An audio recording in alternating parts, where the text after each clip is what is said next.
La France est obsédée par Maître Gims. Je ne sais pas ce qui se passe là, c'est une dinguerie. C'est-à-dire que dans le top 10 des chansons actuellement les plus streamées en France, la moitié sont des chansons de Maître Gims. Rien que déjà la moitié. Ciel, tu m'avais pas dit que c'était une magicienne. Mais ce n'est pas tout. Si vous allez sur les 200 chansons les plus streamées en France, Gims a lui seul 15 chansons. C'est-à-dire que c'est un raz-de-marée. Et ça ne s'arrête pas parce qu'il est premier, il est deuxième, il est cinquième, il est huitième, il est dixième, il est... Non mais, c'est-à-dire qu'on a l'impression qu'en France, la majeure partie des gens n'écoutent que lui. Que des 10 sur 10, je suis dans la zone à risque.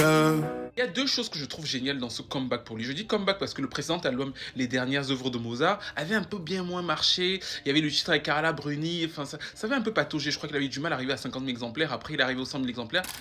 Tu sais, c'est clair, c'est comme une pluie. Mais c'était un peu moins évident que les fois précédentes. Certains pensaient même qu'effectivement le clash avec Booba et tout ça lui avait desservi. Et finalement là il est revenu. Non seulement ça cartonne, mais en plus il a souvent eu des tubes avec Renaud Robillo, c'était sur son compositeur maître. Et là il n'y a pas Renaud. Et on peut voir que malgré tout ça, en prenant le risque de ne pas avoir le même compositeur, il réussit à enchaîner hit sur hit. C'est quasiment pour moi certain que cet album là, Le Nord s'en souvient, finira diamant.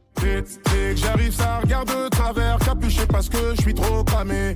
Cette domination, selon moi, est aussi symptomatique de la mort du rap game. Quand je dis ça, c'est-à-dire que ça fait des années, je vous l'ai dit, pour ceux qui me suivent, je l'ai dit en 2020, que le rap allait s'arrêter quasiment. Et donc, vous avez vu que Paris Match a fait un article réellement revenant sur ça, d'ailleurs, en vous disant que le rap était en train de chuter. Et ça fait très longtemps que je le dis et on y arrive.